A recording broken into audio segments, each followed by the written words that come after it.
फूलों की माला में जिसकी याद है पिरोई।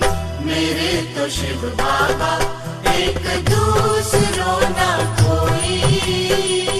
मेरे तो शिव बाबा एक दूसरो ना कोई।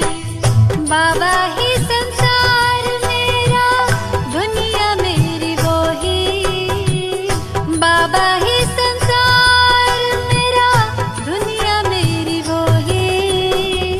मेरे तो शिव बाबा एक दूसरो न कोई। मेरे तो शिव बाबा एक दूसरो ना कोई।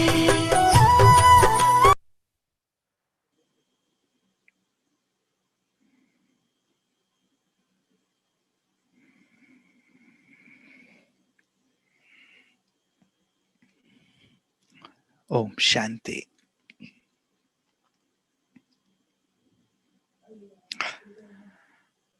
एक राजा ने अनाउंस करवा दिया कि कल महल का द्वार जब खुलेगा तो सारी प्रजा को निमंत्रण है कि आप सब आए। जो भी राज संपदा है, महल में जो कुछ भी है, सब आपका ही है। जिसको जो चाहिए, जो जिस चीज को छू लेगा वो चीज उसका हो जाएगा। सारी की सारी प्रजा इकट्ठी हो गई महल के द्वार पर। महल के द्वार के खुलने का इंतजार होने लगा। द्वार खुला और सभी के सभी लोग अंदर। द्वार खोलने से पहले जब वो बाहर बैठे थे तो सभी विचार कर रहे थे, प्लान बना रहे थे कि मैं किस चीज को छूऊंगा। कोई कह रहा था कि मैं घोड़ों को छूऊंगा, मुझे घोड़े बहुत पसंद है। कोई कह रहा था मैं हाथियों को छूऊंगा, मुझे हाथी बहुत पसंद है। कोई कह रहा था कि मैं ये इसे छूऊंगा, उसे छूऊंगा। सब अपना अपना प्लान बना रहे थे। द्वार खुला, सभी घुसे। जिसे जो प्रिय था सबने उसे छुआ और उसे अपना बना लिया। एक युवक था, बहुत ही बुद्धिमान था। उसने किसी चीज को नहीं छुआ, वो सीधे राजा के पास गया और उसने राजा को छू लिया। राजा उसके हो गए। राजा उसके हो गए तो राजा का जो कुछ भी था वो उसका हो गया। वर्तमान समय की ये गाथा है, भले एक कथा है लेकिन बहुत ही प्रेरक है कि लोग चीजों को प्राप्त करने के पीछे लगे हुए हैं, उसे छू रहे हैं, उसे अपना बना रहे हैं। पैसा हो, संबंध हो, प्राप्ति हो, प्रतिष्ठा हो, इन सब के पीछे लगे हैं। लेकिन हम सब ने बाबा को छू लिया, अर्थात बाबा को अपना बना लिया। एक को अपना बना लिया तो सारी सृष्टि हमारी हो गई। जिसको बाबा कहते हैं कि बीज को अपना बना लिया तो सारा वृक्ष ही अपना हो गया। बुद्धिमता इसमें है और ये बुद्धिमानी हम सब बच्चों ने की है ना, कि और कुछ नहीं, बस एक बाबा, दूसरा ना कोई। हमने भक्ति मार्ग में भी खूब पुकारा था और यही कहा था कि प्रभु जब आप आएंगे तो हम सब कुछ छोड़कर आपके हो जाएंगे, आप पर न्यौछावर हो जाएंगे, आप पर कुर्बान हो जाएंगे। हमें और कुछ नहीं चाहिए, हम सारी दुनियादारी को छोड़ के बस आपके हो जाएंगे, कहा था ना। पहले के जमाने में जब लोग व्यापार करने के लिए विदेश जाया करते थे और फिर 1 मास के लिए, 2 मास के लिए जब आने का उनका समय होता था तो उनकी पत्नी, उनके परिवार वाले पूरी प्लान करते थे कि 1 मास के लिए आने वाले हैं, अब 1 मास हम बस उनके साथ ही रहेंगे और सब काम बंद। बस उनके साथ ही कहीं भी जाएंगे, उनके साथ जाएंगे, उनके लिए अच्छा अच्छा भोजन बनाएंगे, सारे समय उनके साथ रहेंगे, क्योंकि 1 मास है, फिर 1 मास के बाद वो चले जाएंगे। बाबा भी हमारे साथ ऐसे ही मेहमान बनकर आए हैं ना, हमारे अपने हैं लेकिन थोड़ी समय के लिए आए हैं। जैसे वो पत्नी, वो प्रेयसी एक प्लान करती थी कि अब 1 मास को मुझे कैसे उनके साथ बिताना है, बस उनके साथ, और कोई नहीं। बाकी सब कार्य तो बाद में हो जाएंगे, लेकिन वो 1 मास है, 1 मास के बाद चले जाएंगे। बाबा भी ऐसे ही थोड़ी समय के लिए हमारे पास हैं, फिर वो चले जाएंगे। सारे कल्प सब कुछ होगा, लेकिन वो परम प्रियतम, वो हमारे प्राणेश्वर नहीं होंगे। तो अब बुद्धिमता तो हमने की है, उस बुद्धिमता को बहुत अच्छी तरह से और गहराई में ले जाते हुए बस एक को ही जीवन में संभालें। वायदा भी हमारा यही है उनसे, तुझ संग खाऊं, तुझ संग खेलूं, तुझ संग बैठूं, तुझ संग हर कर्म करूं, बस तू ही तू रहे। वायदा है ना हम सबका। अब हमें ये देखना है कि हम इस वायदे में कितने पक्के हैं। वायदा करना आसान होता है, वायदे को निभाना उतना आसान नहीं होता। हमें इस भट्ठी में बहुत गहराई से अपने आप को देखना है, ऑनेस्टली। पुरुषार्थ ऑनेस्टी का है, क्योंकि जो करता है वही प्राप्त करता है, और जो चला देता है वो फिर वैसे ही चल पड़ता है। अपने पद से भी चलता बनता है, अपने भाग्य से ही चलता बनता है। इसलिए चलाएंगे नहीं, बहुत ऑनेस्टली देखें सचमुच इस वायदे को हम कितना निभाते हैं। वो एक ही रहता है, तुझ संग खाऊं, खाऊं उसके साथ ही होता है। आज को ही देख लें, खाना उसके साथ ही हुआ, चल रहे हैं उसके साथ ही चल रहे हैं, बैठे हैं तो उनके साथ बैठे हैं। भले हम हर कार्य कर रहे हैं, अपनी सेवाओं में रत हैं, सुन भी रहे हैं, लेकिन क्या उनकी भी उपस्थिति है, या वो अलग और हम अलग? जब योग में बैठते हैं तब उनका साथ लेते हैं कि अब हम बाबा को याद करने जा रहे हैं। अब मैं योग में करने जा रहा हूं, मैं बाबा को याद करूंगा, तो इसका मतलब मैं अभी बाबा के साथ नहीं हूं, बाबा को याद नहीं कर रहा हूं ना। गहराई में उतरे हैं। ये तो हमारे पहले दिन का पाठ था कि हाँ, हमें बाबा के साथ रहना है, बाबा को याद करना है। अब तो जैसे साथ में डूब जाए, समय को भी देखते हुए, जैसे कहा कि थोड़े वक्त वो हमारे साथ हैं, उसके बाद तो वो चले जाएंगे ना। कभी बाबा से बहुत प्यार भरी रोरिहान होती है, तो बाबा ही अपनी तरफ से कहते हैं थोड़ी समय के लिए तो मैं हूं, मुझे अपने साथ बैठने देना, चल साथ बैठ के बात करते हैं, हाँ? साथ बैठ के किसी चीज को करते हैं, साथ साथ रहते हैं। मैं थोड़ी समय के लिए तो हूं, फिर तो तुम सारे कल्प अपने पाठ में मस्त हो जाओगे, हाँ? मैं तुम्हारे साथ रहना चाहता हूँ, तुम्हें देखना चाहता हूँ, तुमसे बात करना चाहता हूँ, तुम्हारे हर कर्म में तुम्हारे अंग संग रहना चाहता हूँ। वो कह रहे हैं, वो ऑफर दे रहे हैं, मैं कहीं और तो व्यस्त नहीं हूं। तो हमें एक व्रता, नन बट वन, एक रहे वो। अपने ज्ञान के शुरुआती दिनों को हम देखें, जब ज्ञान में आए, क्या स्थिति थी हमारी, क्या अवस्था थी? पाना था सो पा लिया, अब और कुछ नहीं चाहिए, मस्त हो गए, मग्न हो गए, हाँ। सारी दुनिया जिसे ढूंढ रही है हमने उसको पा लिया, हमने सत्य ज्ञान को पा लिया, प्रभु को पा लिया, हाँ। क्या नशा, क्या खुमारी, हाँ? याद करें वो दिन कैसे थे। चलिए थोड़ी समय के लिए पहुंच जाएं आप, हर एक हम सबको याद है ना कि क्या थी वो स्थिति। चलिए फ्लैशबैक में चलते हैं, जब ज्ञान मिला, कहाँ मिला?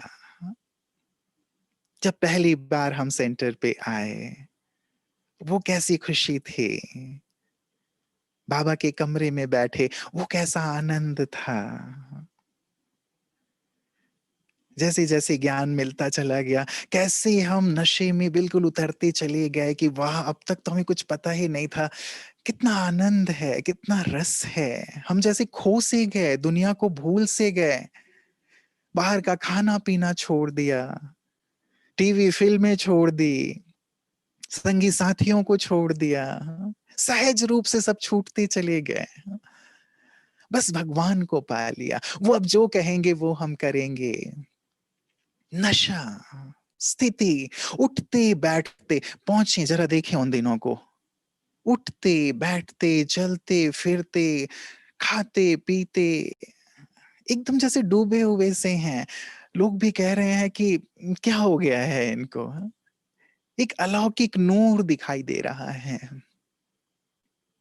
पहली बार जब मधुबन के लिए आ रहे हैं, कहा गया मधुबन चलना है। ओहो, अहो भाग्य, हाँ, हम मधुबन चल रहे हैं, भगवान की अवतरण भूमि में चल रहे हैं। हाँ, कितने नशे में, पता ही नहीं चला कब गाड़ी में चढ़े, कब मधुबन पहुंच गए, नशे में। जिससे भी बात कर रहे हैं बस बाबा की ही चर्चा कर रहे हैं, कोई इधर उधर की नहीं, कोई संसार समाचार नहीं, कोई सरकार की बातें नहीं कि क्या हो रहा है, न्यूज क्या है, नथिंग। अरे ये सब छोड़ो, भगवान, भगवान क्या कह रहा है वो सुनो, वो आया हुआ है। देखिए वो क्या स्थिति थी मधुबन में जब पहली बार आए, क्या स्थिति थी। हाँ, चारों धामों में बैठे हो, डूबे हुए से। बाबा जब आने वाले थे, डायमंड हॉल में बैठे या ओम शांति भवन में बैठे, मेडिटेशन हॉल में बैठे या हिस्ट्री हॉल में बैठे, जब भी पहली बार आए, क्या लगन, क्या निष्ठा, क्या प्यार, डूबे हुए से। संसार से कुछ नहीं चाहिए, ना धन चाहिए, ना मान चाहिए, ना सम्मान चाहिए, किसी से कुछ नहीं चाहिए। बस जो चाहिए था वो मिल गया। थी ऐसी स्थिति, डूबे हुए से ना। अपने उस चित्र को तो देखें, कैसा था वो। अब 5 साल के बाद, 10 साल के बाद, 20 साल, 25 साल के बाद, वो लगन और कितनी गहन होती जानी चाहिए,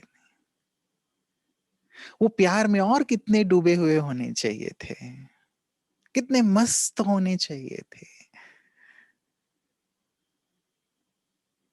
लेकिन क्या ऐसी स्थिति है, एक व्रता के बजाय हम कहीं बहुव्रता तो नहीं हो गए चलते चलते। वो एक तो है, लेकिन उस एक के साथ और अनेक चीजें तो नहीं जुड़ गई। उस समय और कुछ नहीं था, कुछ नहीं चाहिए था, नो चाहना, नो एक्सपेक्टेशन, न दुनिया से न किसी से कुछ, एक, बस वो मिल गया। जो लेना है उससे लेना है, देखूं तो उससे देखूं, सुनूं तो उससे सुनूं, बोलूं तो उससे बोलूं, और कुछ नहीं। लेकिन ज्ञान में जैसे जैसे हम आगे बढ़ते गए, अब हमें चेक करना है, इस बात को चेक करना कि वो गहराई और आनी थी ना, वो प्यार में और डूबना था ना, वो नशे की स्थिति, वो हमारी संपन्नता संपूर्णता तो हो जानी थी ना। लेकिन कहां निकल गए। बहुमुखी वो अच्छा है, प्रतिभा के धनी हम बनते जाएं वो अच्छा है, लेकिन ये जो बहुव्रता स्थिति है वो ना हो। एक को पाकर हमने सब छोड़ दिया था, अब सब कुछ पाने के लिए एक को तो नहीं छोड़ रहे हैं। ये हमें देखना है कि नहीं, ये भी तो चाहिए, ये भी तो जरूरी है, ये भी तो आवश्यक है। क्या एक के साथ रह करके वो चीजें नहीं पाई जा सकती। कहीं हम खुद ही तो समझौता कर लेते हैं ना, तब तो वो एक छूट जाता है। वो हमें देखना है कि कैसे अब हम पुनः एक व्रता हो जाएं, क्योंकि यही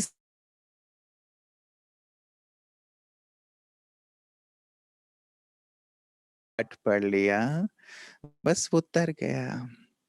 जो एक का हो लिया, वो पूरी दुनिया उसकी हो ली। कहते हैं ना, जिसने एक को अपना बना लिया है, बस सब कुछ उसका है ही। तो उस एक को छोड़ के हम और के पीछे तो नहीं भाग रहे हैं। हम स्वयं एग्जाम्पल क्या देते हैं कि यदि सूर्य की तरफ पीठ कर लोगे तो परछाई सामने होगी, और उस परछाई के पीछे कितना भी भागते रहो, वो परछाई कभी हाथ नहीं आएगी। किन परछाइयों के पीछे हम लग गए हैं, वो हमें देखना है। हमें खुद चेक करना है कि परछाइयों के पीछे तो नहीं भाग रहा। सूर्य की तरफ मुख कर लूं, उसकी ओर चलता चलूं, उसे अपना बना लूं, उसकी श्रीमत पर चलूं, उसकी आज्ञाएं मेरे जीवन का आधार हैं। उसके लिए मैं इस धरा पर हूं, विश्व कल्याणार्थ, धर्म स्थापनार्थ, बस उसके लिए हूं, अवतार हूं। जैसे वो अवतरित हुए हैं दिव्य कर्तव्य के लिए, विश्व परिवर्तन के लिए, मैं भी उनके साथ अवतरित हुआ हूं, इसी कर्तव्य के लिए। मेरा और यहां रहने का कोई दूसरा उद्देश्य नहीं है। ये भाव हमें एक व्रता करेगा। और यदि ये भूले हैं कि अवतरित हैं, उसके हैं, उसके लिए हैं, आए हैं, जाना है, तो उलझ जाएंगे। जो पहले मैंने स्टोरी सुनाई, उसी के साथ एक और कनेक्टेड स्टोरी आती है। वो यही कि राजा ने ये कहा कि ठीक है, जो पहले मेरे दर्शन कर लेगा उसे मैं अपना उत्तराधिकारी बना दूंगा, सब कुछ सौंप दूंगा, लेकिन राज्य की सारी संपदा भी रखी रहेगी, जिसको जो चाहिए वो ले जाए। 9 से 12 बजे तक का समय है, 12 बजे के बाद सबसे छीन लिया जाएगा, बाहर कर दिया जाएगा। सारी प्रजा घुसी, कोई खाने पीने में लग गई क्योंकि 56 प्रकार का व्यंजन रखा हुआ था, कोई वस्त्र आभूषण पहनने में लग गए, कोई अपनी झोलियां धन से भरने में लग गए, सुंदर नर्तकियां नृत्य कर रही हैं, वो करने में लग गए, भूल ही गए कि किस लिए आए थे।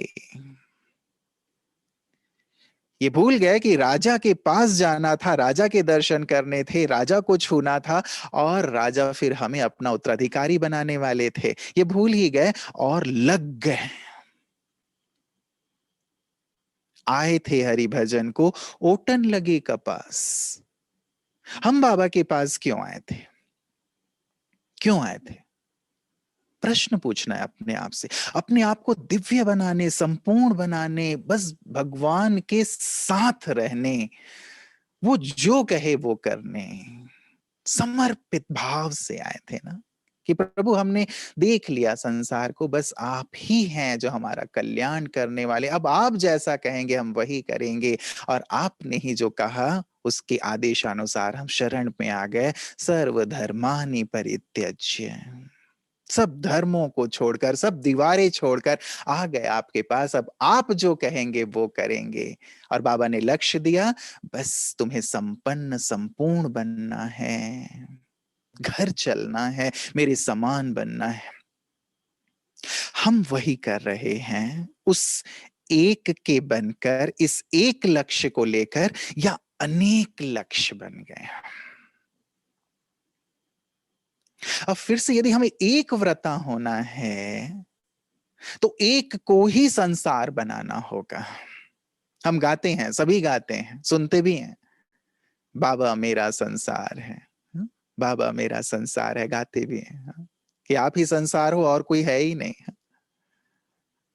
लेकिन बाबा ही संसार है, या संसार से बाहर भी निकल के हम चक्कर लगाते हैं? संसार है तो संसार में सब कुछ है, बाबा कहते हैं। संसार से बाहर तो कुछ है ही नहीं। इस संसार में क्या है? पहली बात, संबंध। संसार में संबंध होता है ना। हम जब से जन्म लेते हैं तब से मृत्यु तक संबंधों के साथ रहते हैं, माता पिता के साथ, दोस्तों के साथ, अपने पति पत्नी, बच्चे, शिक्षक, गुरु, अन्य संबंधी, रिलेटिव्स। संबंध, संसार संबंध से शुरू होता है। तो क्या हमने अपने सर्व संबंध बाबा से जोड़े हैं? बाबा ने कहा यदि कोई भी संबंध अपूर्ण रहेगा, उसका रस नहीं लिया होगा, तो लौकिक संबंध तुम्हें खींचेंगे, अभी भी खींचेंगे और अंत में भी खींच लेंगे। तो क्या बाबा को हमने सब कुछ माना है? सारी रचनाएं उनसे हम लेते हैं, या अन्य संबंध भी हैं? कोई खास भी है मेरा जिससे मैं दिल की बात ना करूं, जिससे फोन पे दो चार बातें ना हो जाए, कुछ चैटिंग ना हो जाए, आज सारे दिन क्या हुआ वो सब लेन देन ना हो जाए। एक है ज्ञान की दृष्टि से एक दूसरे को मदद करना, आगे बढ़ाना, अलग बात है। लेकिन जब तक मैं इनसे बात ना कर लूं, तब तक तो मुझे नींद नहीं आएगी, तब तक मेरा मन हल्का नहीं होगा। मन कभी बोझिल हो रहा है, ये बंदा है, ये बंदी है, ये भाई है, ये बहन है, इनसे मैं शेयर करता हूं। हमारे बड़े हैं, उन बड़ों से गाइडेंस के लिए हम जरूर चर्चा करें, क्योंकि कई बार हमें कुछ चीजें क्लियर नहीं होती। बाबा सब कुछ करने के लिए बैठे हैं, लेकिन मान लीजिए उनसे हमें वो टचिंग नहीं मिल रही है, वो क्लैरिटी नहीं आ रही है, बड़े बैठे हैं, वो कर लेना। लेकिन किसी एक को अपना बना लेना, किसी अन्य संबंध में उलझे रहना, इसे तो नहीं कहेंगे ना कि बाबा को हमने सर्व संबंधी बनाया। सर्वधर्मानि परित्यज्य मामेकम शरणम व्रज। क्या हुआ इसका अर्थ?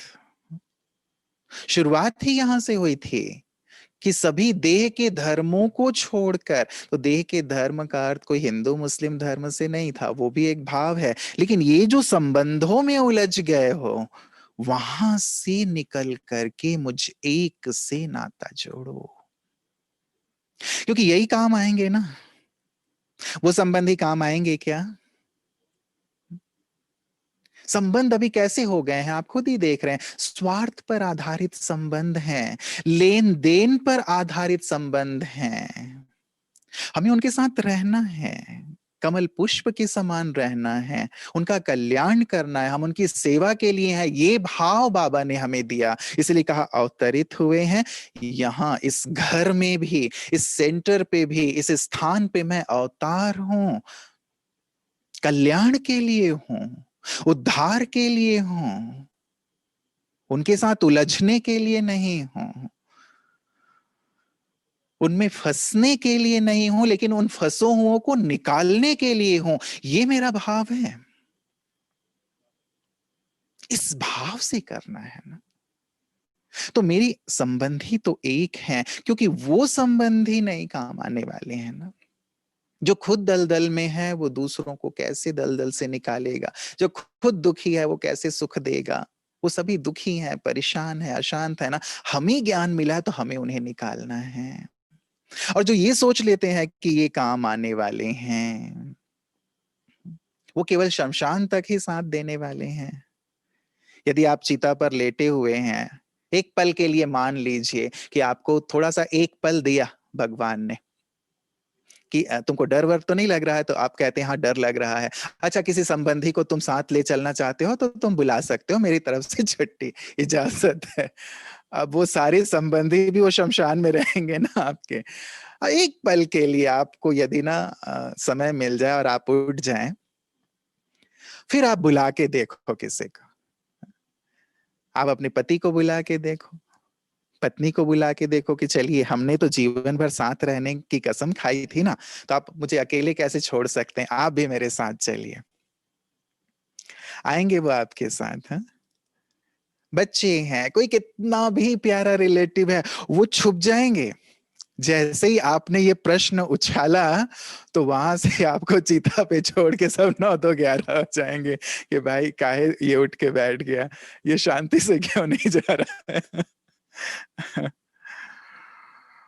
ऐसे ही हैं संबंध। और बाबा, वो LIC का एक वो टैगलाइन है ना, जीवन के साथ भी और जीवन के बाद भी, तो वो केवल बाबा हैं। यहां तो जीवन के साथ भी संबंधी संबंध नहीं निभाते ना। आपको यदि कोई विपदा आ जाए, परिस्थिति आ जाए, आपका दिवालिया आदि निकल जाए, आपके जो बहुत नियरेस्ट संबंधी हैं वो सबसे पहले छिप जाएंगे कि अब ये इसके पास पैसे वैसे हैं नहीं, अब ये पैसे मांगेगा हमसे, हमसे मदद मांगेगा। अनुभवी हैं आप, इसको विस्तार देने की जरूरत नहीं है। तो एक व्रता होना है तो जो सच्चा संबंधी है उससे मैं अपने आप को कनेक्ट कर लो ना, एक तरफ हो जाऊं ना, एक तरफ, अंदर से, बाहर से नहीं, अंदर से एक तरफ, अंदर से एक का। एक साधक था, बहुत गहरी साधना किया करता था, लेकिन उसे सिद्धि नहीं मिल रही थी। काफी समय हो गए, काफी वर्ष हो गए थे। एक बार वो एक गांव से गुजर रहा था, तो पहले के जो झाड़ू लगाने वाले होते थे, सड़क साफ करने वाले होते थे, तो वो किसी को टच नहीं करते थे, या कोई टच होना भी नहीं चाहता था पहले के समय में। तो वो लोग बोलते हुए चलते थे, एक तरफ हो जाओ, एक तरफ हो जाओ, एक तरफ हो जाओ। तो वो साधक भी आ रहा था, अब ये बोलता हुआ जा रहा था, झाड़ू लगाने वाला, एक तरफ हो जाओ, एक तरफ हो जाओ, एक तरफ हो जाओ। उसे बिल्कुल बुद्धि में क्लिक हुआ कि अरे, मैं भी अभी तक चूंकि एक तरफ नहीं हुआ हूं, इसीलिए मेरी साधना सफल नहीं हो रही है। अभी तक मैं अपने परिवार वालों को याद करता रहता हूं, अभी तक संबंधियों से मेरे रग जुड़े हुए हैं, अभी तक मेरी चाहनाएं बाकी हैं, तो मैं एक तरफ कहां हुआ। जब एक ईश्वर की तरफ होऊंगा तभी तो साधना में मुझे सफलता मिलेगी, सिद्धि मिलेगी। बुद्धि खुल गई, सब तरफ से डिटैच होकर साधना में लगा और सिद्धि प्राप्त करके वो विश्व कल्याण के कार्य में लग गया। एक तरफ। सीता जी ने भी कहा ना, मैं रघुनाथ के सिवाय और किसी को जानती ही नहीं, कोई कोई पुरुष नहीं है जिसे मैं जानती हूं सिवाय श्री राम के। उनके सिवाय मन वचन कर्म में मैंने कभी किसी की तरफ नहीं देखा, और यदि मैंने ऐसा किया हो तो धरती माँ तू फट जा, हाँ? अब मुझे अपनी गोद में ले ले। धरती फटी और सीता जी अंदर। संबंध एक से था, हमारी संबंध बस एक से हैं या इधर उधर हैं। महाभारत में भी ये प्रसंग आता है कि सभी पांडव, द्रौपदी अज्ञातवास में उस समय थे, कहीं जा रहे थे। एक वृक्ष था जिसका फल गिरा हुआ था।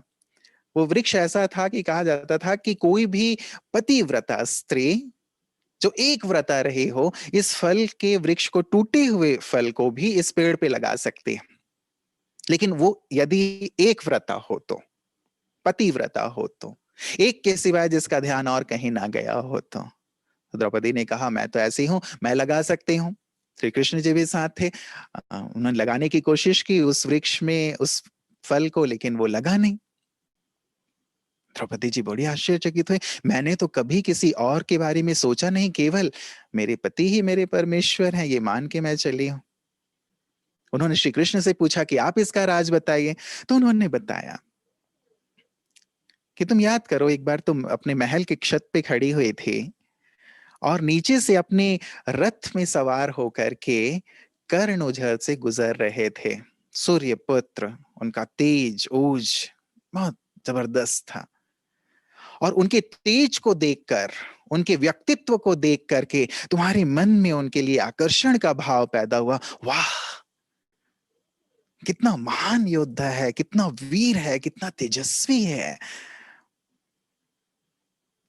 यहां तुम्हारा जो एक व्रत था वो टूटा। कितनी सूक्ष्मता है ना, मन से हम कहां कहां चले जाते हैं, और कितनी सूक्ष्मता से शास्त्रों में इसका वर्णन है। एक व्रता क्या होता है, ऐसे एक कि मन में कोई और नहीं। अब हम देखें कि कहीं और तो नहीं जा रहा है मन, हाँ? उसे ना भटकाएं, उसे बहुव्रता ना बनाएं, यहां वहां ना भागने दें। संबंध मेरा बस एक से एक, बाबा मेरा संसार हो। संबंध जोड़ लिया है, अब उसे निभाएं भी बहुत अच्छी तरह से। प्रीत ना, दूसरी जो बात आती है संसार में संबंध के साथ, स्नेह। संबंधों में यदि स्नेह नहीं है तो फिर एक व्रता रहना मुश्किल हो जाता है, क्योंकि आत्मा को स्नेह ही तो चाहिए ना। इसलिए बाबा 4 शब्द बहुत अच्छा बोलते हैं, प्रीत, मीत, गीत और रीत। प्रीत प्यार है अपने मीत से, तो उसी के ही गीत गाते रहते हैं, उस एक में ही मगन रहते हैं। और रीत, जो वो रीत कह रहा है, जिसके अनुसार चलने को कह रहा है कि तुम्हें ये करना है तो वही करते हैं, ये नहीं करना है तो नहीं करते। यदि प्रीत है मीत से तो गीत भी गाएंगे और वो जो रास्ता दिखाएगा उस पे चलेंगे। तो क्या संबंधों में ऐसा प्रगाढ़ स्नेह है? स्नेह हमारे इस जीवन का, ब्राह्मण जीवन का आधार है। स्नेह ही सर्व प्राप्तियां कराने वाला है। बाबा कहते हैं लव ही लक के लॉक की है। एक के प्यार में डूब जाना ही संपूर्ण ज्ञान और सहज राजयोग है। कितनी गहन परिभाषा है। एक के प्यार में डूब जाना संपूर्ण ज्ञान है। स्नेह ऐसा है उस एक से, क्योंकि यदि स्नेह की अनुभूति नहीं होगी एक से, इन सब संबंधों से, तब फिर बहुव्रता बनने के चांसेस हो जाते हैं। हम उस एक से लें, वो देने के लिए तैयार हैं। क्या हम विधि पूर्वक लेते हैं? वो अशरीरी है, निराकार है, हमें निराकार बनना होगा। जब तक देह में है, इससे जुड़े हुए हैं, तो उसके उस प्रेम की फीलिंग नहीं होगी। हम जब सेंटर पे आए तो कैसे हमने ज्ञान की शुरुआत की, हमारी दीदियों ने कितना प्यार बरसाया। ज्ञान कुछ समझा ही नहीं किसी ने, 99% होंगे मैं समझता हूँ, ज्ञान बाद में। प्यार, स्नेह, शुद्ध स्नेह, कि ऐसा प्यार तो हमने कहीं देखा ही नहीं। जितने प्यार से हमारी बहनें मिलती हैं, जितने प्यार से हमें ज्ञान सुनाती हैं। ठीक है, ज्ञान हम बाद में, कुछ चीजों में तर्क वितर्क भी रहा हो, कोई बात नहीं, लेकिन स्नेह के आगे सब। बाबा कहते हैं स्नेह तो पत्थर को भी मोम कर देता है। स्नेह, प्यार, कितना प्यार है मेरा बाबा से। प्यार ना, बाबा ने कहा है जहां मोहब्बत है वहां मेहनत नहीं होती एक व्रता रहने में। और यदि हमें मेहनत करनी पड़ रही है तो जरूर हमारी मोहब्बत और जगहों पर है। हम चेक करें कि क्या अन्य संबंधों में, अन्य सांसारिक प्राप्तियों में, संसार बाबा को कह रहे हैं, लेकिन अन्य सांसारिक प्राप्तियों में तो मेरी मेरी मोहब्बत नहीं है, मेरा लगाव नहीं है, मेरा अटैचमेंट नहीं है। यदि वहां होगा तो फिर यहां प्यार की अनुभूति नहीं होगी। प्यार एक से होता है, दो चार से नहीं। इसलिए कहते हैं अपने दिल में ना आप चेयर रखो, कुर्सी रखो, सोफा सेट मत रखो। कुर्सी रखोगे तो फिर एक ही बैठेगा, और सोफा रखोगे तो फिर हा? उसमें 4-5 लोग घुस के बैठ जाएंगे। इसीलिए वो सोफा सेट रिप्लेस करो अभी अपने हाथ से। एक सुंदर सा चेयर रखो और उस एक के लिए रखो। उसमें केवल बाबा बैठेंगे और कोई नहीं बैठेगा। वो रिजर्व है, उसको रिजर्व करके रखो। यहाँ कोई नहीं, सबसे मेरा प्यार है, लेकिन दिल में बस दिलाराम है, बस वो एक है। सोचिए ना, बाबा एग्जाम्पल देते हैं, हीर रांझा, लैला मजनू, उनका आपस में कितना प्यार था। विकारी प्यार नहीं था बाबा कहते हैं, लेकिन प्यार, उनका प्यार गायन योग्य हो गया। याद करते हैं लोग उनके प्यार को, भले वो देह से प्यार था, देह को ही देखते थे वो, विकार नहीं, लेकिन देह को देखना, एक दूसरे के साथ रहना और कुछ नहीं। मजनू को देखो, लोग पत्थर मार रहे हैं, मारते रहो, लेकिन मैं तो लैला को ही प्यार करूंगा, पत्थरों से भी कोई मतलब नहीं। हम ऐसे मजनू हैं, ऐसे दीवाने, ऐसे प्यार में पागल।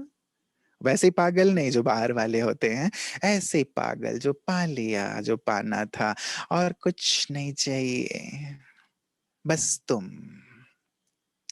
सीखें उनसे।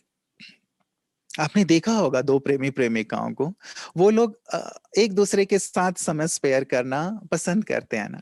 सारे दिन बगीचे में बैठे रहेंगे, सारे दिन सागर के किनारे बैठे रहेंगे, उन्हें दुनिया से कोई लेना देना नहीं। हम लोग कुछ साल पहले, मैं मुंबई गया था, हम लोग वही बीच पे टहल रहे थे, तो काफी समय बाद जब हम लोग काफी घूम घाम के भी आ गए, तो भी वो दो बैठे हुए हैं, उनको किसी से कोई मतलब नहीं है, बस आपस में है।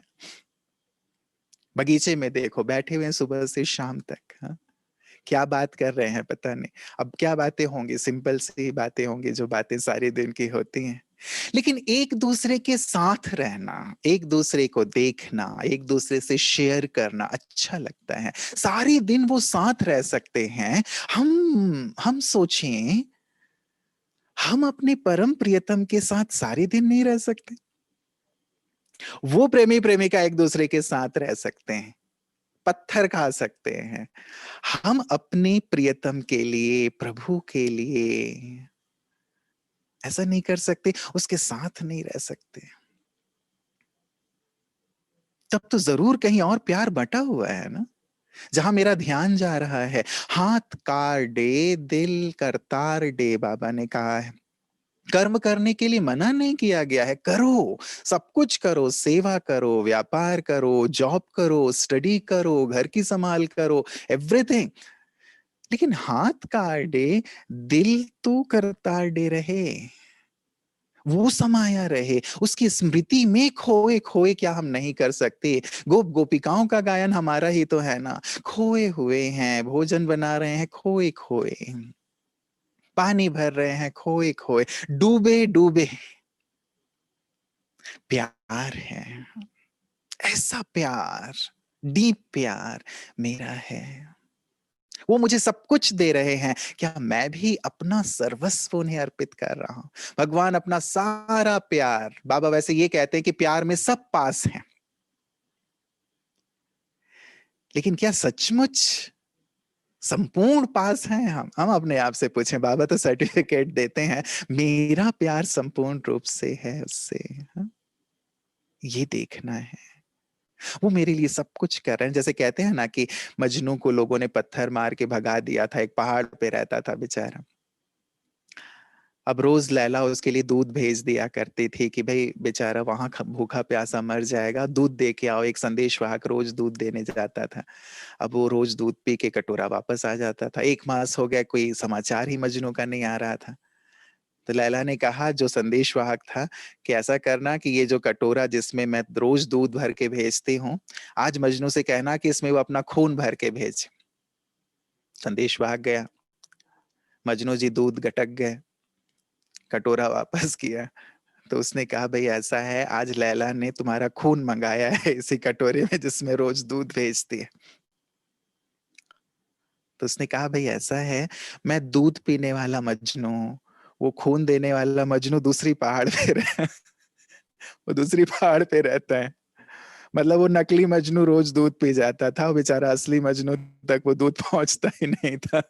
अब जब खून देने की बात आई तो ये नकली मजनू तो मुकर गया, लेकिन असली मजनू से मांगते तो वो तुरंत अपना खून दे देता।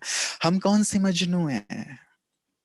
रोज बाबा हमें दूध पिला रहे हैं, हमारी इतनी पालना कर रहे हैं, इतनी खातिरी कर रहे हैं, इतने वरदानों से सजा रहे हैं, शक्तियों से भर रहे हैं, अपना सर्वस्व हम पर लुटा रहे हैं। हमें क्या करना चाहिए? कहीं हम दूध पीने वाले मजनू तो नहीं है कि जब खून देने की बारी आए जो वो कहे मैं कर जाऊं। जब ये स्थिति आए तो हम एक्सक्यूज देने लगे कि बाबा ये काम है ना, ये पूरा हो जाए उसके बाद मैं करूंगा, ये पूरा हो जाए उसके बाद मैं करूंगा, घर मेरा बन जाए उसके बाद मैं ये करूंगा, बच्चों की शादी हो जाए उसके बाद मैं ये करूंगा। एक्सक्यूज, ये सब कारण कहाँ खत्म होने वाले हैं? नहीं, करने वाला तुरंत करता है। डूबे, प्यार में डूबे। तो हम उनकी तरह, जो प्रेमी प्रेमिकाओं का स्नेह है हम देखें, भक्तों को देखें। मीरा को हर जगह कृष्ण ही कृष्ण दिखाई दिया करते थे, अपना महल उन्होंने छोड़ दिया प्यार में। प्यार में हमें हर पल बाबा दिखते हैं। हनुमान को देखें, बस जो सेवा मिली किया, तुरंत आकर चरणों में बैठ गए। हर पल श्री राम के साथ, श्री राम से अलग दिखाते ही नहीं हनुमान को। हम साथ ऐसे रहते हैं, इतना स्नेह है, तो अपने संबंधों में स्नेह को घोलें। प्यार कहाँ होता है? आप देखें, प्यार के लिए तीन बातें होती हैं। लौकिक में यदि देखें तो जहां सुंदरता है प्यार हो जाता है, जहां संपन्नता है वहां प्यार हो जाता है, जहां समानता है वहां प्यार हो जाता है। यही होता है ना। अब सुंदरता, परमात्मा से सुंदर तीनों लोकों में क्या कोई और हो सकता है? वो परम सुंदर हैं, जिनके लिए भक्त कहते हैं कि तुम्हारी सलोनी मूरत को देखता ही रहूं, निहारता ही रहूं। उससे सुंदर तीनों लोकों में कुछ नहीं है। इसीलिए उसको सत्यम शिवम सुंदरम कहा गया। मैं उसकी सुंदरता को निहारता रहूं, तो उससे सुंदर जब कोई नहीं है तो मेरा प्यार उस एक के लिए ही होना चाहिए ना। यही तो बुद्धिमत्ता है। संपन्नता सागर है, वो गुणों का सागर, शक्तियों का सागर। लोगों के पास एक दो गुण होंगे, एक दो शक्ति होगी, थोड़े से खजाने होंगे, वो सागर है। तो मेरा प्यार जो सागर है, जो संपन्न है, उससे होना चाहिए ना। यदि किसी में विशेषता है भी तो वो भी तो उसी ने दी हुई है ना। तो विशेषता दाता की तरफ मेरा ध्यान जाए। समानता की बात लें तो लोगों में जहां विचारों में समानता, लक्ष्य में समानता होता है, वहां प्यार हो जाता है। हमारा रूप समान है उससे, हमारे गुण समान है उससे, हमारा धाम समान है उससे, इतनी समानता है, तो प्यार तो उस एक से ही होना चाहिए ना। और लौकिक प्यार तो हमने करके बहुत देख लिया ना, अनुभवी है ना। क्या मिला? धोखा, गिरे, नीचे ही गिरे ना। अब ऐसा प्यार जो हमें उठाने वाला हो, प्यार ही हमें एक व्रता रखेगा। इसीलिए मैंने वो एग्जाम्पल दिया। कई बार मैं पूछता हूं कि क्या भक्तों का प्यार हमारे प्यार से ज्यादा है? उन्हें तो पता भी नहीं था कि भगवान कहाँ है, कौन है, फिर भी इतने प्यार में दीवाने, फिर भी सब कुछ छोड़ दिया, फिर भी उसके प्यार में डूबे रहते थे। हमें तो सब कुछ पता है, साक्षात भगवान हमारे सामने है, फिर हम उसके प्यार में क्यों नहीं डूबे रहते? सुबह से शाम तक क्यों नहीं उसके साथ अपनी प्रतिज्ञा के अनुसार कि तुझ संग खाऊं, तुझ संग खेलूं। अब इसकी प्लानिंग हमें करनी है कि कैसे करें, हाँ? वैसी प्लानिंग की जरूरत नहीं होनी चाहिए प्यार में, लेकिन फिर भी चूंकि अब आदत पड़ गई है बाहर जाने की, इसलिए प्लानिंग कैसे मैं उसके अंग संग रहूं, कैसे उसके प्यार में डूबा रहूं, ये हमें करना है। तो दूसरी बात जो है स्नेह, वो स्नेह हमें एक व्रता रखेगा। कहीं और यदि किसी का प्यार खींच रहा हो, माया भी तो बुलाती है ना, आजा आजा मेरे पास आजा। तो एक छोटा बच्चा कैसा होता है? एक छोटा बच्चा जो अपनी माँ की गोद में हो, आप उसे बुला के देखो कि आजा आजा मेरे पास, क्या करता है वो? अपनी माँ से और चिपक जाता है, अपनी माँ को छोड़ता नहीं, दूसरे के पास जाता नहीं। उस छोटे बच्चे से भी हम सीखें। हमें यहाँ कोई यदि बुलाता है प्यार से, हाँ, थोड़े से प्यार के दो शब्द बोल देता है, हाँ, थोड़ा सा कुछ और प्यार वाली चीजें दिखा देता है, तो हम वो जो हमारा परम पिता है, परम प्रियतम है, सब कुछ देने वाला है, उससे हम अलग हो जाते हैं, मन से, बुद्धि से, कभी तन से। क्या इसको बुद्धिमानी कहेंगे? ये तो हमेशा के लिए धोखा हो जाएगा ना। इसीलिए एक, कैसे एक व्रता रहूं, स्नेह में कैसे समाया रहूं, इसके लिए इसकी खुद मुझे प्लानिंग करनी है, खुद अपनी अच्छी चेकिंग करनी है और एक में डुबा देना है। प्यार कैसे पैदा होता है? नेक्स्ट चले, जहां सर्व प्राप्तियां हैं, सर्व प्राप्तियां बाबा से, जैसे जैसे स्नेह भी पैदा तभी होता है ना लोगों का संसार में, जहां प्राप्ति होती है वहां स्नेह पैदा हो जाता है। यहां बाबा से हमें सर्व प्राप्तियां हो रही हैं, सर्व प्राप्तियां, ज्ञान की प्राप्ति हुई, गुणों की प्राप्ति हुई, शक्तियों की प्राप्ति हुई। बाबा ने हमारे सारे दुख दर्द दूर कर दिए, हमें जिस चीज की आवश्यकता है हर चीज बाबा ने हमें प्रदान की। सूक्ष्म ही नहीं लेकिन स्थूल रूप से भी बाबा ने हमें संपन्न कर दिया। आप देखें, आप जो भी आज बैठे हुए हैं, आप देखो ज्ञान से पहले का हमारा जीवन कैसा था और ज्ञान के बाद का हमारा जीवन कैसा है। क्या हमें बाबा ने किसी भी चीज की कमी होने दी है? हमें राजकुमार राजकुमारियों की तरह पाला है, हमें संपन्न कर दिया है, चाहे वो स्थूल रूप से हो, सूक्ष्म तो है ही लेकिन स्थूल रूप से भी संपन्न किया है। लेकिन एक चीज बाबा ने कहा है, इच्छाएं पूरी नहीं करूंगा, आवश्यकताएं जरूर पूरी करूंगा। तो जितनी आवश्यकता है उस आवश्यकता से कहीं ज्यादा बाबा ने हमें संपन्न किया है या नहीं, आप ये देख लें। तो सर्व प्राप्ति उससे हो रही है। अब कई बार ये होता है कि हम अन्य प्राप्तियों के भी इच्छुक हो जाते हैं। जब कई बार हमें ये जो सूक्ष्म प्राप्तियां हो रही हैं, उन सूक्ष्म प्राप्तियों का महत्व नहीं पता होता है कि वो कितने हमारे लिए जरूरी हैं, भविष्य की सेवाओं के लिए कितने जरूरी हैं, तो हम कहां लग जाते हैं? स्थूल प्राप्तियों की चाहना रखने लगते हैं। मुझे 2 व्हीलर मिल जाए, मुझे 4 व्हीलर मिल जाए, मुझे अच्छे कपड़े चाहिए, मुझे ये चाहिए, मुझे वो चाहिए, ऐसा ही मेरा कमरा होना चाहिए, हाँ? मुझे इस विंग में ये पोजीशन मिलनी चाहिए, सेंटर में मुझे ये सेवा मिलनी चाहिए, हाँ? और मेरी सेवा यदि किसी को दे दी गई तब तो फिर आगे जानते हैं। ये हमारा ज्ञान है क्या? एक से जिसने सब पाया है। अब एक ऐसी स्थिति बना लेना, मुझे केवल एक से लेना है और सबको देना है। मुझे किसी से कुछ नहीं चाहिए। जो पहले की अवस्था, मैंने इसीलिए याद दिलाई, पहले क्या अवस्था थी वो लाएं। मुझे किसी से कुछ नहीं चाहिए, ना मान चाहिए ना सम्मान। अरे मान सम्मान वो तो हमारे खुद पीछे आएंगे। आप अपनी जड़ मूर्तियों को देखो, कितना मान सम्मान मिल रहा है उन्हें, अभी तक मिल रहा है। कितने वैभव से उन्हें सजाया जाता है। आपकी जड़ मूर्तियों को सोने के मुकुट पहनाए जा रहे हैं, रत्नों से बिल्कुल श्रृंगारित किया जा रहा है, करोड़ों का चढ़ावा आता है आपकी जड़ मूर्तियों पर। अब एक बार आप प्रत्यक्ष हो गए, उन्हें पता चला कि ये जड़ मूर्ति पे चढ़ा रहे थे, प्रभु तो इधर बैठे हैं हमारे, तो क्या होगा?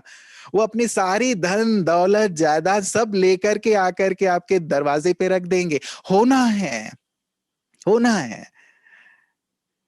लेकिन अब भी हमें बाबा ने कहा कि चढ़ाएंगे लेकिन तुम्हें स्वीकार नहीं करना है। लेकिन अभी तो हम इन छोटी छोटी चीजों के पीछे ना भागें। हाँ? कोई मुझे सम्मान दे तो मुझे खुशी होती है, मुझे थोड़ा सा पोजीशन मिल गया मुझे खुशी मिलती है, मुझे ये सेवा अलॉट कर दी गई मुझे खुशी होती है, ये मेरी खुशी का आधार है? इसे हम एक व्रता कहेंगे? नहीं ना। इसलिए देखें कि कहीं हम इन स्थूल प्राप्तियों के पीछे तो नहीं लग गए हैं कि ये चाहिए ना, ये चाहिए ना, ये भी तो, अब ये रॉयल भी है, सेवा के लिए तो ये भी चाहिए ना, ये भी तो चाहिए ना, ये भी तो चाहिए ना। हाँ, अच्छा धन होगा हमारे पास तो हम सेवा में लगाएंगे ना, इसलिए हम ये कर रहे हैं ना। इंटेंशन जरूर चेक करें कि बहुत शुद्ध इंटेंशन है, सचमुच सेवा का वो भाव है तो अच्छा है। लेकिन यदि उसमें मान शान सम्मान, जब मैं कहीं जाऊंगा तो फिर मेरे नाम के साथ ये लिया जाएगा, मुझे कुर्सी पे बिठाया जाएगा, मुझे स्टेज दिया जाएगा, ये सब चीजें तो नहीं है। यदि ये चीजें हैं तो ये हमें बहुव्रता बना देंगे, हमें हमारे लक्ष्य से भटका देंगे। इसीलिए सर्व प्राप्ति एक से, वो दे रहे हैं ना हमें सब कुछ। फिर कहीं और क्यों देखना? स्थूल चीज की भी आवश्यकता है। मैं आपको आज मधुबन से ये बात कह रहा हूं, स्थूल चीज की जरूरत भी है ना। सच्चे दिल से बाबा के सामने अपनी बात रखो, पूरी ना हुई तो कहना। जिस चीज की आवश्यकता हो, स्थूल चीज की भी जरूरत हो, धन की स्थूल में जरूरत हो, अन्य चीजों की जरूरत हो, बस बाबा के सामने दिल से अपनी वो बात रख देना।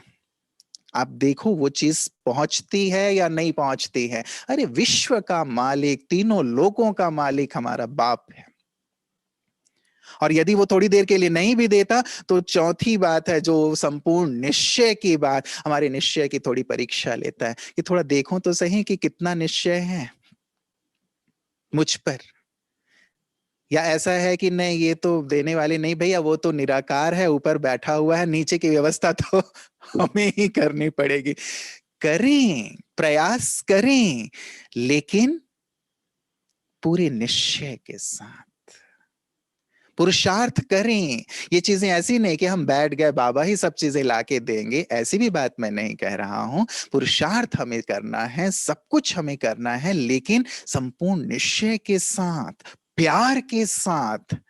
हमारी निश्चय में डगमग स्थिति नहीं होनी चाहिए कि बाबा ने नहीं दिया तो पता नहीं, वो तो हमें ही करना पड़ेगा ना, इससे ही तो लेना पड़ेगा ना, उससे ही तो लेना पड़ेगा ना। द्रौपदी की तरह स्थिति ना हो जाए।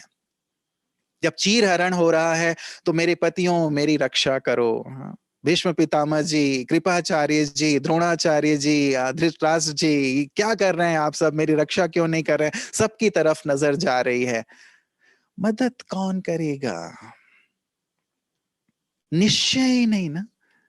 यदि ये निश्चय होता कि नहीं, साड़ी वो देगा, रक्षा वो करेगा, वो मेरा रक्षक है, वो मेरा आधार है, मेरा ये निश्चय, मेरी ये समर्पणता भगवान को मेरे सामने लाके खड़ा कर देती है। सारे संसार की प्राप्तियां मेरे सामने आ जाएंगी यदि ऐसी प्रबल दृढ़ता और निश्चय है तो। बाबा का निश्चय देखें ना। 400 बच्चे घर में थे, घर में अनाज नहीं था, बेगरी पाठ है, कल 10 बजे पोस्ट आएगा, आएगा भी कि नहीं आएगा वो भी नहीं पता, हाँ, लेकिन आएगा, हाँ, और आता था। और उसमें से जो निकलता था उसमें से कभी पकोड़े बन रहे हैं, कभी जलेबी बन रही है, कभी हलवा बन रहा है। भगवान ने भूखा रखा क्या? हाँ? था नहीं, कुछ नहीं, कुछ नहीं, हाँ? बस वो पोस्ट आएगी, उसके बाद खाना बनेगा, तब तक नहीं बनेगा। सोच, क्या निश्चय ना। नंबर 1 ऐसे ही थोड़ी बन गए ब्रह्मा बाबा। हमारा निश्चय ऐसा है, हाँ? या हमें लगता है कि नहीं, भविष्य के लिए तो चाहिए ना भाई, यहाँ के लिए भी तो चाहिए ना। रखें, इसमें मना ही नहीं है, लेकिन उस अपनेपन के साथ, उस भय के साथ, उस असुरक्षा के साथ नहीं कि काम आएगा जब कोई काम नहीं आएगा तो। इस भय, इस नेगेटिविटी, इस अनिश्चय के साथ नहीं है, बाबा का है।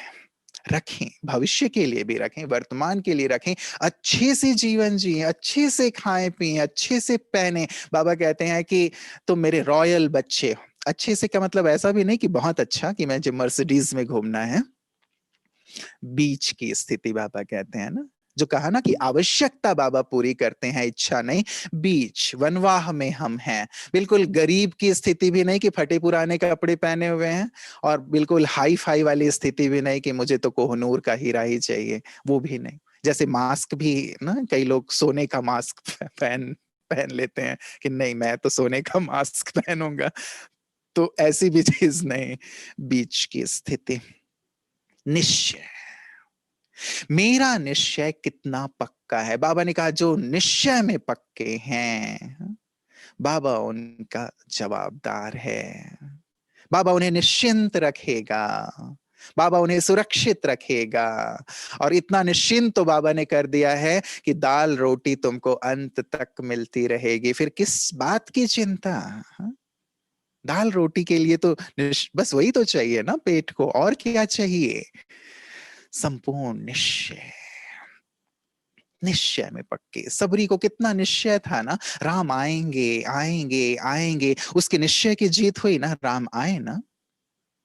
निश्चय की लाज रखते हैं प्रभु, तो हमारा भी संपूर्ण निश्चय उस एक पर। भविष्य में क्या होगा ऐसे अनिश्चय में नहीं, संपूर्ण निश्चय। जो होगा अच्छा होगा, बाबा हमारे साथ हैं। जो होगा अच्छा होगा।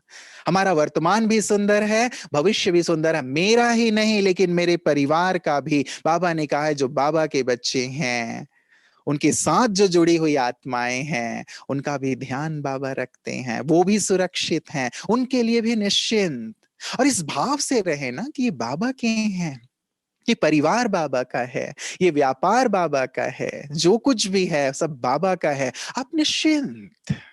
बोझ लेकर के हम क्यों चल रहे हैं? ये बोझ हमें एक व्रता नहीं रहने देता ना, चिंतित कर देता है, परेशान कर देता है, बोझिल कर देता है, समस्याओं से में उलझा देता है। मकड़ी की तरह उलझ जाते हैं और फिर बाहर नहीं निकल पाते। संपूर्ण निश्चय एक पर। जैसे कहते हैं ना, एक एक यंग कपल जस्ट मैरिड थे और वो अपने नदी क्रॉस करके अपने गांव जा रहे थे। नदी बड़ी थी। अब जब वो नाव से जा रहे थे तो भयंकर तूफान आया। इतना तूफान कि पूरा ही नाव डगमगाने लगा, हिलने लगा। सब हाहाकार सा मच गया। पत्नी भी उसकी बहुत भयभीत होकर चीखने चिल्लाने लगी और पति बिल्कुल निश्चिंत, बिल्कुल निश्चिंत। तो पत्नी ने कहा, अरे सब चीख रहे हैं, पुकार रहे हैं, आप इतने निश्चिंत कैसे हैं? पति ने तुरंत म्यान से तलवार निकाली और उसके गले पे लगा दी। बोला, क्या तुम्हें डर लग रहा है? बोली, नहीं, मुझे निश्चय है कि आप मेरा अहित नहीं करेंगे, क्योंकि आप मुझसे प्यार करते हैं। तो उसने कहा कि मुझे भी ये पूरा निश्चय है कि प्रभु जो मेरे पिता हैं वो मेरा अहित नहीं होने देंगे। वो भी मुझसे बहुत प्यार करते हैं। ऐसा प्यार, ऐसी समर्पणता, ऐसा निश्चय जहां होगा वहां पे हम एक व्रता रह पाएंगे।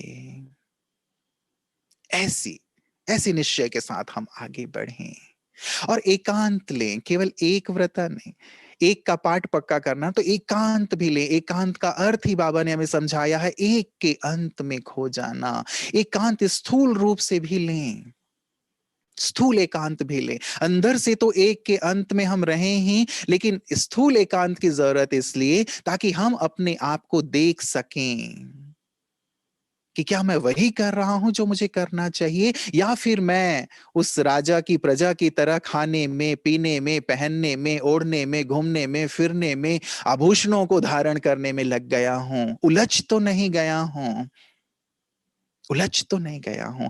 राजा ने ऑफर किया है, बाबा ने भी ऑफर किया है, बस एक व्रता हो जाओ तुम,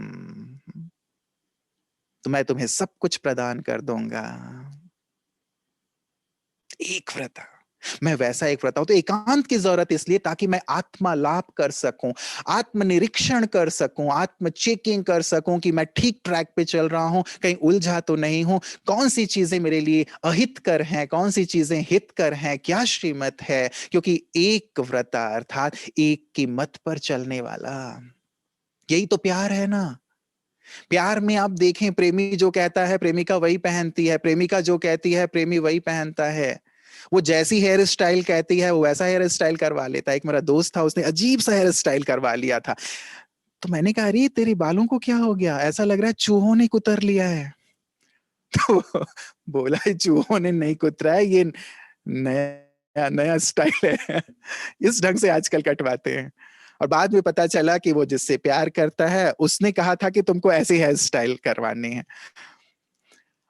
अब प्यार मतलब एक की मत, वो जो कहे, तुम दिन कहो तो दिन, तुम रात कहो तो रात, ये प्यार है ना। कबीरदास जी के लिए कहते हैं ना, उनकी पत्नी जो थी, कबीरदास जी के पास एक युवक पहुंचा, उसने कहा कि मैं शादी करूं या ना करूं। तो उन्होंने अपनी पत्नी को आवाज दिया, दोपहर का समय था, कि दीपक जला के ले आओ, दिया जला के ले आओ। पत्नी दिया जला के ले आई।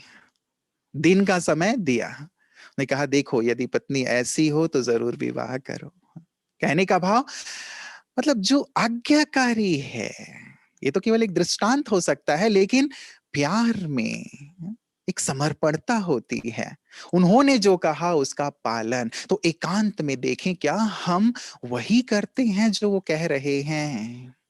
मैं भगवान को तो मानता हूं, लेकिन भगवान की कितना मानता हूं, उसकी मत पे कितना चलता हूं। वो कह रहे हैं उत्तर चलो, मैं दक्षिण चलता हूं। वो कहते हैं सुबह उठो और मैं सुबह सोया रहता हूं। वो कहे मुरली क्लास में आओ और मैं मुरली क्लास से गायब रहता हूं। वो कहे मुझे याद में बैठो सकाश दो और मैं याद में बैठ के सकाश छोड़ करके टीवी के सामने बैठा हुआ हूं। तो इसको थोड़ी प्यार कहेंगे, हाँ? इसको थोड़ी समर्पणता और एक प्रता कहेंगे। एकांत में हमें ये देखना है वो जो कह रहे हैं मैं वही कर रहा हूं, उसी रास्ते पे चल रहा हूं। उन्होंने जो इतनी सारी मुरलियां चलाई हैं, वो मुरलियां ही तो निर्देश है ना, मुरलियां ही तो आदेश है ना, वही तो मेरे श्रृंगार है ना। और पुणे में तो कितना अच्छा आपका अव्यक्त मुरली क्लब चलता है, आप लोग अव्यक्त मुरलियों की स्टडी करते हैं। उतरें एकांत में, उसका सुंदर अध्ययन करें। ये हमारे लिए सबसे बड़ी सौगात है प्रभु की। जिसने ये रस लगा लिया उसे और किसी रस की जरूरत नहीं पड़ेगी, वो संपन्न हो जाएगा, वो एक व्रता हो जाएगा, उसे उसको और किसी चीज में फिर रस लेने की जरूरत नहीं।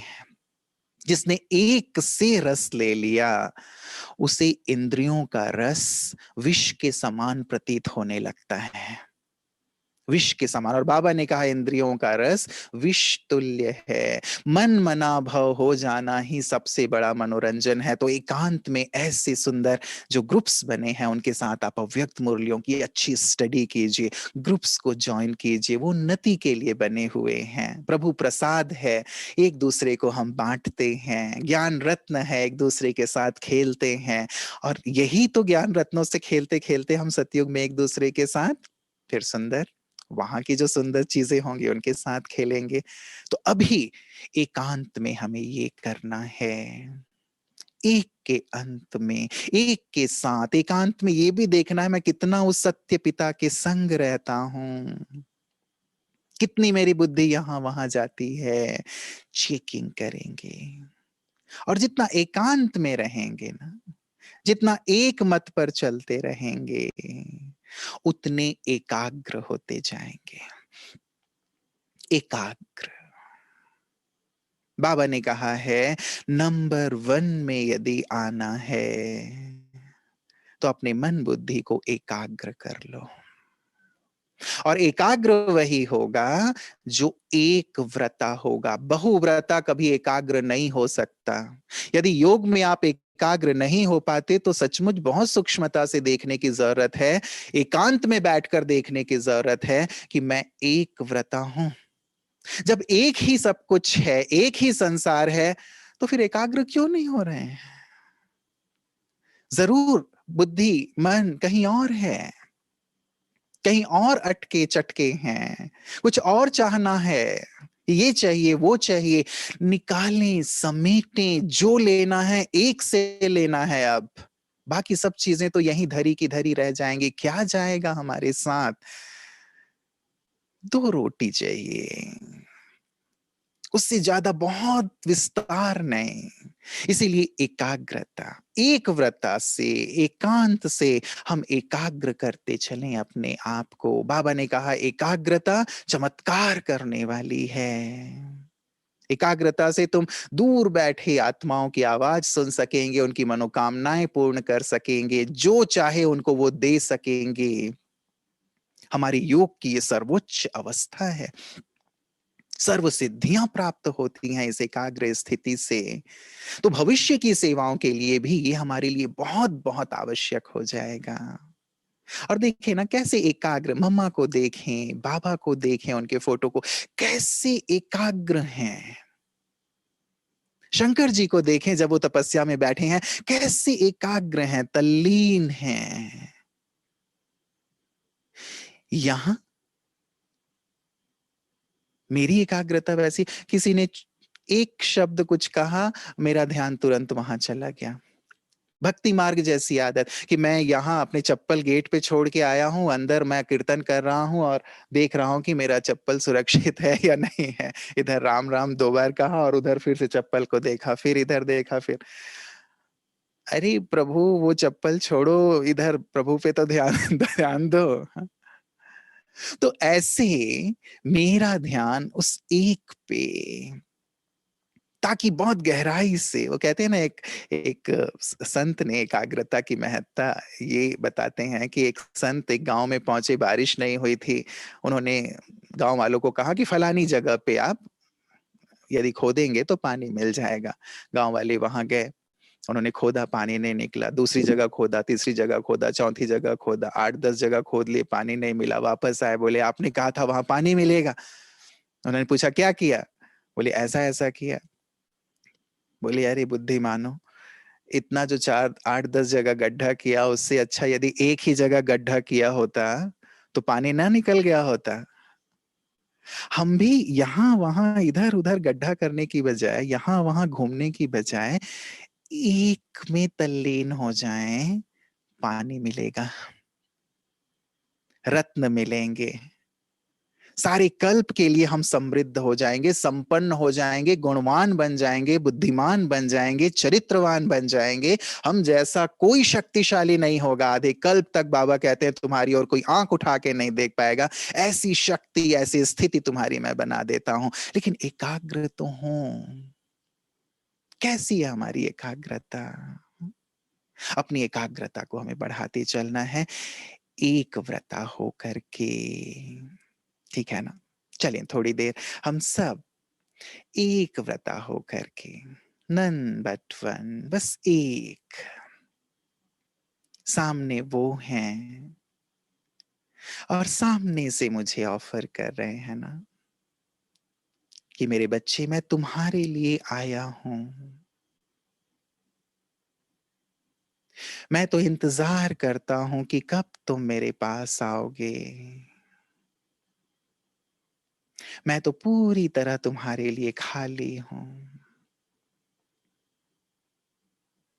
मैं तुम्हारे साथ बैठना चाहता हूं, तुम्हें देखना चाहता हूं, तुमसे बात करना चाहता हूं, क्योंकि 5000 साल के बाद तुम मिले हो। मैं तुमसे बहुत प्यार करता हूं, अपना सब कुछ तुम्हें देना चाहता हूं। मेरा सब कुछ तुम्हारे लिए है। पहुंच जाएं डायमंड हॉल में, देखें अव्यक्त बाप दादा सामने बैठे हैं और सामने बैठकर मुझसे बातें कर रहे हैं। मेरा संसार मेरे सामने। वो कह रहे हैं मैं तुम्हारा हूं, थोड़े समय के लिए ही हूं, तुम मेरे साथ रहो ना।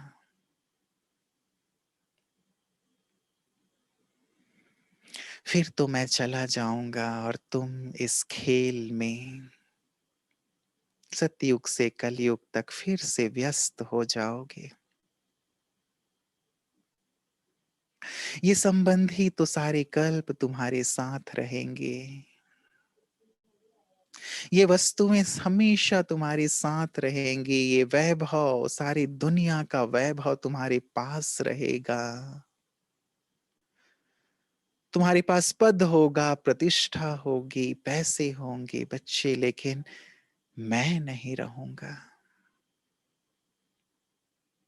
देखें बाबा कितने प्यार से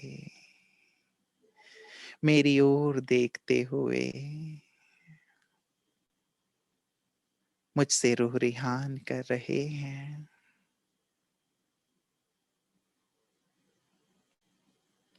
अब तुम मेरे हो जाओ। सर्व धर्मानि परित्यज्य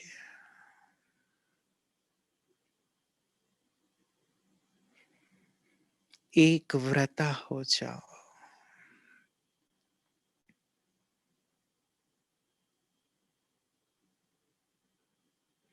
मैं सर्व संबंधों से तुम्हारा हूं। तुम सर्व संबंधों की रसना लो।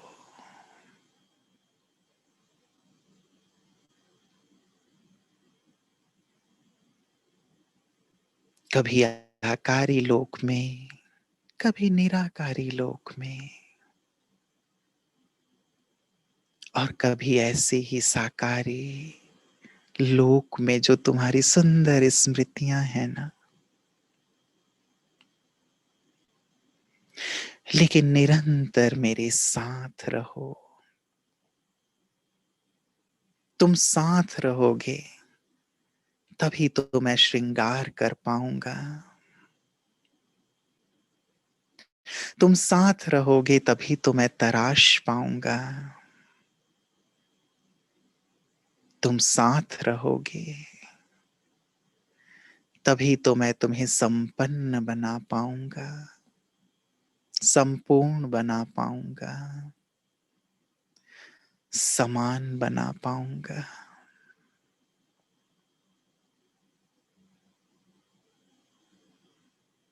अब तुम मेरे साथ रहो ना।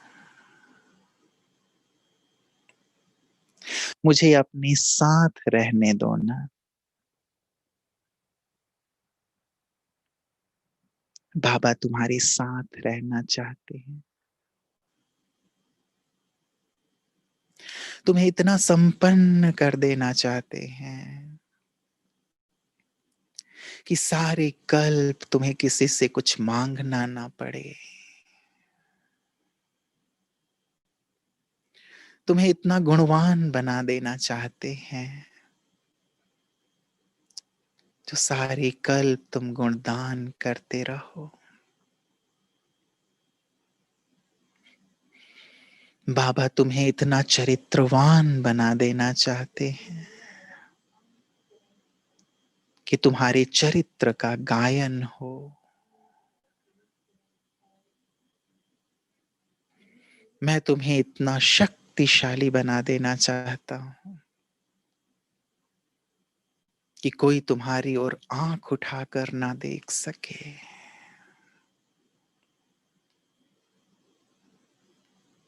इतना प्यार है मेरा तुमसे। मैं तुम्हें अपना सब कुछ देकर खाली होकर वापस जाना चाहता हूं। तुम मेरे पास बैठो ना।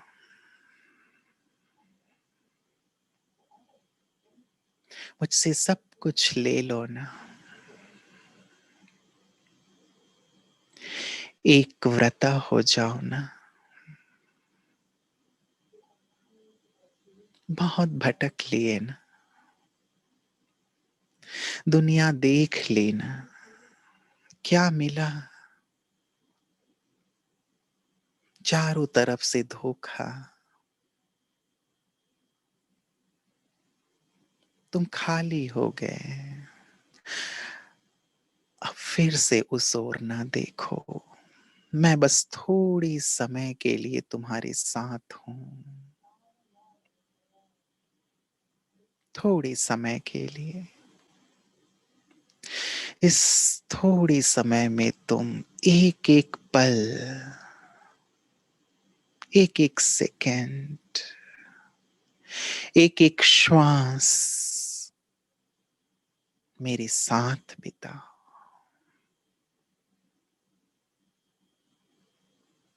वायदा है ना तुम्हारा कि बाबा आपको ही देखूं, आपसे ही सुनो, आपसे ही बात करूं, आपके ही पद चिन्हों पर चलूं, आपका ही आज्ञाकारी होकर रहूं। बस आंख खुले तो भी आप सामने, आंख बंद हो तो भी आप सामने, साथ वायदा है ना। अपने वायदे में दृढ़ हो जाओ।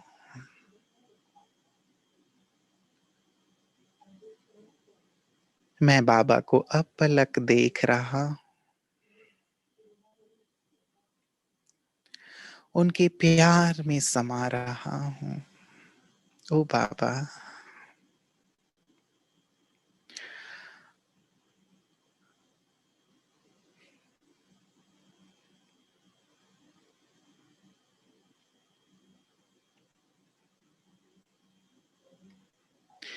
जैसे डूब जाएं उस एक के प्यार में।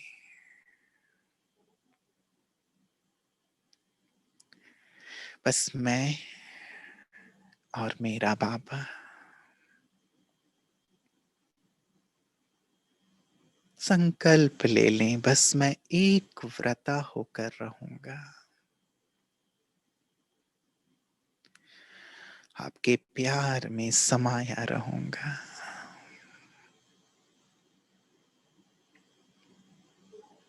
आपसे ही सर्व प्राप्तियां करूंगा, आपको ही देखूंगा, आपसे ही बोलूंगा।